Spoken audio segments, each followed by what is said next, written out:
24 marks मैंने इसमें से निकाले केवल और केवल एक चीज़ करके, बस हाफ रीड किया और वहीं से हो गया कि नहीं यार ये तो होगा ही नहीं, इसको कैसे करूंगा यार। मैं आपको बताने वाला हूँ कैसे बुक रीडिंग करनी है और मेरी बुक्स कौन सी हैं जो मैंने रीड करी स्टार्टिंग में। Hello everyone, as you know my name is Sunil Singh and I hope you all are doing good and focused on studies. So आज मैं बात करने वाला हूँ कि इंग्लिश में 25 to 30 मार्क्स मैंने अपने कैसे ऐड किए और वो सेम चीज़ आप कैसे कर सकते हो और इसके लिए मैंने क्या किया था। एंड ऐसी कोई भी ऐसी स्पेसिफिक चीज़ नहीं थी, स्पेशल चीज़ नहीं थी जो मैंने की थी, बहुत बेसिक चीज़ थी जो मैंने की, लेकिन उसको जानते सभी हैं, करता कोई भी नहीं अभी के टाइम में, क्योंकि सबको ऐसा लगता है बड़ी ही बोरिंग चीज़ है ये, इसको क्यों ही करूँ, क्या ही हो जाएगा इससे। लेकिन वही बोरिंग सी चीज़ आपको इतने मार्क्स दे करके चली जाती है जिसका आप सोच नहीं सकते हो। केवल और केवल आप लोग क्या करते हो कि वीडियोज़ में लगे पड़े हो, यूट्यूब पर नई नई ट्रिक्स देखने में लगे पड़े हो, लेकिन जो बेसिक्स हैं उसको कोई भी फॉलो नहीं करना चाहता है। वही बेसिक जो है वही फॉलो किया मैंने, उसी से मेरा जो स्कोर है वो लेवल हुआ। सो एंड हाँ, ये जो चीज़ मैं आपको बताने वाला हूँ ऐसे ही नहीं बताने वाला हूँ, मेरे पास क्वेश्चन पेपर लेके बैठा हुआ मैं CDS 1 का। उस क्वेश्चन पेपर में आपको सारी चीज़ें दिखाऊंगा मैं कि हाँ ये चीज़ पॉसिबल है या नहीं है और कैसे है। ओके, बट उससे पहले आपके बहुत सारे क्वेश्चन आ रहे हैं कि मैं प्रैक्टिस कहाँ से करता हूँ, PYQs के लिए कैसे कहाँ से क्या कर रहा हूँ, तो मैं आपको बताने वाला हूँ। एंड ऑलरेडी मैंने आपको पहले बताया था, ये ओसवाल की बुक्स है, ओसवाल बुक्स की CDS इंग्लिश की बुक है ये, इसको आप फॉलो कर सकते हो। ये 30 मिनट्स वाली सॉल्व पेपर्स वाली बुक है मेरे पास में। इसमें एक और वर्जन आता है, वो दोनों में से कोई भी आप लेना चाहो वो ले सकते हो। इसमें क्या है, जैसे ये बुक आपको दिख रही होगी, इसमें सारी जो भी मेरे PYQs हैं लास्ट 13 ईयर्स के, मीन्स 2024 to 2026 सारे इनकलकेट किए गए हैं इसमें।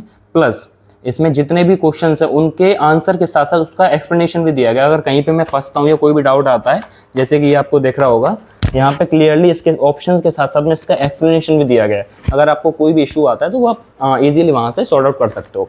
इस बुक को बाय करने के लिए लिंक जो है वो मैं ऑलरेडी डिस्क्रिप्शन और कमेंट बॉक्स में डाल दूंगा, आप वहाँ से ले सकते हो। Okay, so now coming up to the topic.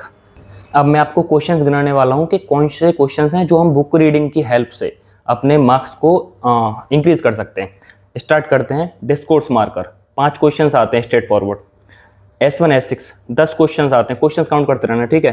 10 question S1 S6, 5 question discourse marker. Discourse marker मतलब कि हाउएवर, नॉनदलेस, ये जो क्वेश्चंस होते हैं वो डिस्कोर्स मार्कर होते हैं। ओके, तीसरा आता है S1 S2, 5 क्वेश्चन है, 10 क्वेश्चन फिक्स हैं। PQRS जो कि इस बार नहीं आया था बट आता है PQRS। ओके, देन कम्स हमारा प्रीपोजिशन हो गया, डिटर्मिनेंट्स हो गए। ओके, ये क्वेश्चंस आपके ओवरऑल कितने बनते हैं आपको आइडिया भी है। आपको धीरे धीरे करके लगता है कि कुछ नहीं है, लीव कर देता हूँ, स्किप कर देता हूँ, कुछ नहीं हो रहा, बट ये जब एक्यूमुलेट करते हैं हम इन सारी चीज़ों को तो ये ओवरऑल बन जाता है 35-40 क्वेश्चन तक। और ओवरऑल इस बार जो आए थे मैंने बताया 35 क्वेश्चन, PQRS तो इस बार था भी नहीं, ठीक है ना। तो मैं अभी आपको दिखाता हूँ, जैसे इसमें मेरा स्कोर कितना रहा सबसे पहले मैं आपको वो दिखाता हूँ। जैसे ये हमारा क्वेश्चन पेपर है CDS 1 का, इसमें 10 क्वेश्चंस हैं S1 S2 के, उसमें मेरे करेक्ट हैं 7, ठीक है ना। And now comes to the S1 S6, here it is the S1 S6। 10 question थे S1 S6 के, कितने करेक्ट थे? 9, ठीक है। बाद में बताऊंगा पहले कैसे क्या चीज़ें करी मैंने, ठीक है ना। और इसके बाद आता है हमारा, और क्या आया था, कॉम्प्रिहेंशन। कॉम्प्रिहेंशन आया था इस बार लास्ट ईयर नहीं आया था दोनों बार में, लेकिन इस बार कॉम्प्रिहेंशन डाला गया, लेकिन क्योंकि PQRS हटा दिया था इस बार में। तो कॉम्प्रिहेंशन 5 क्वेश्चन थे, 5 के 5 करेक्ट। एंड इसके बाद आता है हमारा prepositions and determinants, again 10 questions, 9 questions correct. ये चीज़ें कैसे हो पाई? 35 क्वेश्चंस, 31 करेक्ट हुए, ओवरऑल स्कोर कितना रहा? 24 समथिंग करके आएगा। 24 मार्क्स मैंने इससे निकाले, ठीक है ना। 30 मार्क्स का 35 क्वेश्चन आ रहे थे, सॉरी 30 मार्क्स के 35 क्वेश्चन आ रहे थे, 24 मार्क्स मैंने इसमें से निकाले केवल और केवल एक चीज़ करके, वो क्या है? Book reading. एक ऐसी चीज़ जिसको सभी स्किप करते हैं, सबको बोरिंग लगती है कि क्यों ही पढ़नी है, क्या ही करना है, और क्या ही हो जाता है बुक रीडिंग करने से। लेकिन आप खुद सोच के देखो, S1 S6 जो होता है या S1 S2 होता है, आप इसके लिए क्या करोगे? केवल और केवल रीडिंग करने वाली चीज़ है ना ये। रीडिंग आप इस चीज़ को कैसे कवर अप कर सकते हो किसी भी चीज़ से? रीडिंग को तो रीडिंग ही नेगेट कर पाएगी ना, लेकिन कोई नहीं करता है। कोई बात नहीं, अभी तक आपने अगर रीडिंग नहीं करी है, अब मैं आपको बताने वाला हूँ कैसे बुक रीडिंग करनी है और मेरी बुक्स कौन सी हैं जो मैंने रीड करी स्टार्टिंग में। अभी तो खैर काफ़ी बुक्स रीड कर रहा हूँ, स्टार्टिंग वाली बताऊँगा आपको मैं सभी। तो मैं आपको दिखाता हूँ अपनी सबसे पहले बुक्स, ठीक है। ये मेरा बुक लिस्ट है। तो ओवरऑल सबसे पहली जो मेरी बुक थी, द फर्स्ट बुक इकिगाई, ये मेरी बुक है। इसका जो ऑथर है वो है हेक्टर गार्सिया। ये एक बुक थी जो मैंने रीड करी थी। इस बुक में क्या था, ओवरऑल आपका लाइफ का पर्पस क्या है, आपकी ईटिंग हैबिट्स हो गई, आपकी पर्सनैलिटी, ओवरऑल ये डेवलपमेंट, उसके ऊपर बुक्स थी ये। Again the second book is the alchemist. और हाँ, ये जितनी भी बुक्स मैं आपको दिखा रहा हूँ इसमें कोई भी पेड प्रमोशन है, कुछ भी नहीं है, आपके ऊपर, आप कंप्लीटली लेना चाहो या कोई और बुक पढ़ना चाहो, it's up to you. Okay, second book है द अल्केमिस्ट। पॉल कोएल्हो की मोस्ट फेमस बुक्स में से हैं ये, अभी जो करंट में चल रही हैं और हमेशा चलते आई हैं। तीसरी ये बुक है सराउंडेड बाय इडियट्स। ओके, हंस सकते हो, बट ओवरऑल इसका जो पर्पस था वो था पर्सनैलिटी डेवलपमेंट। क्योंकि मेरा मानना ये, अगर मैं कुछ भी रीड कर रहा हूँ तो वो बुक मुझे कुछ ना कुछ दे करके जाए, मेरी पर्सनैलिटी में कुछ ना कुछ एनहेंस हो उस चीज़ से, एंड ना सिर्फ रिटन के लिए बल्कि एसएसबी के लिए, क्योंकि ओवरऑल पर्पस हमारा एसएसबी है। तो एसएसबी में कोई बुक हमें क्या देकर जा रही है वो हमारा पर्पस रहना चाहिए। अगर मैं आपसे बुक रीडिंग के बोल रहा हूँ, इसका मतलब ये नहीं है कि आप चेतन भगत लेके बैठ जाओ, हाफ गर्लफ्रेंड उनकी पढ़ने लग रहे हो, यार उस चीज़ का कोई मतलब नहीं बनेगा। फिर आप मुझसे आकर के बोलोगे भैया इसमें तो वो कैब ही नहीं मिली, आपने बोला था वो कैब भी हेल्प हो जाएगी बुक रीडिंग से, वो भी नहीं मिली, कहाँ से मिल जाएगी यार, क्या एक्सपेक्ट करोगे तुम उस बुक से, ठीक है ना। तो बुक ऐसी लेना जो ना सिर्फ आपके रिटन में हेल्प करे बल्कि एसएसबी में हेल्प करे, क्योंकि एसएसबी में क्वेश्चंस बनते हैं इस चीज़ से। तो आपको ये चीज़ पता होनी चाहिए कि हमारे बुक कौन सी हमारे काम की है, कौन सी नहीं है। कमेंट्स आते हैं फिक्शन या नॉन फिक्शन, यार सिंपल सी चीज़ है ना, आप देखो कि आपके डेवलपमेंट में कौन सी बुक हेल्प कर सकती है आपको ओवरऑल लॉन्ग टर्म की। अगर मैं बात करूँ तो वो कौन सी बुक है जो आपको हेल्प करने वाली है। प्लस रिटन की तो मैं बात कर ही रहा हूँ आपसे, ठीक है ना। मैंने आपको क्वेश्चंस दिखा दिए, कितने क्वेश्चंस आते हैं, अब कैसे आते हैं वो मैं आपको बता, कैसे उस चीज़ को हम बुक रीडिंग करनी कैसे हमें। तो बुक रीडिंग के लिए आपको कभी भी, जैसे मान लो ये एक बुक है, ये बुक मैंने पकड़ी आज, सबसे पहले कभी तो बल्क में बुक्स मत लेना यार, केवल एक बुक खरीदो पहले, और एक बुक जब तक बुक फिनिश नहीं हो जाए कंप्लीटली दूसरी बुक मत लेना। जब आपने एक बुक ले ली, मैं क्या करता था, जैसे मेरा स्टडी रूटीन मॉर्निंग से स्टार्ट हो रहा है, मैं जा रहा हूँ 9 बजे लाइब्रेरी पहुँच गया मैं, तो 9 बजे लाइब्रेरी पहुंच करके जो मेरी सबसे पहली चीज़ होगी बिफोर स्टार्टिंग एनीथिंग, मैं सबसे पहले बुक उठाऊंगा मेरी, और मेरी बुक के स्टार्टिंग के पेज की बात कर रहा हूँ मैं, 5 पेज 10 पेज मैं करता था, 10 पेज करता था। टाइम आपको कितना भी लगे, स्टार्टिंग में हो सकता है ज़्यादा लगता है ऑब्वियसली, तो आपको ज़्यादा नहीं, मिनिमम यार मिनिमम 10 पेज पर डे आपको करने ही करने हैं। 10 पेज पर डे करते करते आपकी हैबिट जो इंक्रीज हो जाएगी, आपकी टाइमिंग ऑब्वियसली फिर अच्छी होने लगेगी उस चीज़ से। और जब आप बुक रीडिंग करो तो बुक रीडिंग सिर्फ आपको ऐसे नहीं करनी है, oh Sunil is a good boy, Sunil is very intelligent, आपको ऐसे करके बुक नहीं बोलनी है कि बस लाइन्स लिखी हुई है पट पट पट तोते की तरह आपने बोल दिया, नहीं। आप जब वो बुक रीड कर रहे हो तो बुक रीडिंग आपकी यहाँ होनी चाहिए, हर एक लाइन जो उसमें लिखी हुई है आपको वो समझ आनी चाहिए क्लियरली। उस जब आप 4-5 लाइन आगे भी जा चुके हो तब भी आपको पता हो कि पीछे की लाइन का मतलब क्या था, क्योंकि यहीं से स्टार्ट होता है वो रिटन का जो कनेक्शन है सीडीएस का। जैसे S1 एक्सेस होता है, उसमें 4 ऑप्शंस आपको दिए जाते हैं, ठीक है, S1 दिया जाता है, बीच में 4 ऑप्शंस होते हैं, देन आता है S1 S6।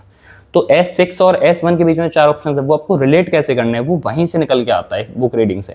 PQRS में जब कनेक्ट करना होता है P को Q से या Q को R से या S से, तो वो वहीं से निकल के आता है सारी चीज़ें। S1 S2 में क्या होता है, 2 सेंटेंस आपको दिए जाते हैं, 2 सेंटेंस में क्या होता है, कंफर्म कर रहा है कि नहीं कर रहा है सेकंड सेंटेंस फर्स्ट वाले को, निगेट कर रहा है नहीं कर रहा, क्वालिफाई कर रहा है नहीं कर रहा, ये चीज़ें पूछी जाती हैं। और यही चीज़ों में बस जब क्वेश्चन सामने आता खो जाते हैं, फिर समझ नहीं आता कि अभी मैं इसमें क्या करूं क्या नहीं करूं। लेकिन पता नहीं है कि ये चीज़ सिर्फ और सिर्फ बुक रीडिंग करने से कंप्लीटली सॉल्व हो जाएगी आपकी। That's why you need to book read. Okay, book reading मैंने आपको बताया कि कैसे करनी है कंप्लीटली। आप पर डे स्टार्टिंग करो, 5 पेज से स्टार्टिंग करो। Okay, 5 page per day read करो, उसके बाद में धीरे धीरे करके उन पेजेस को इंक्रीज कर देना। और जब तक आपकी एक बुक कंप्लीट ना हो जाए तब तक दूसरी बुक खरीदना मत।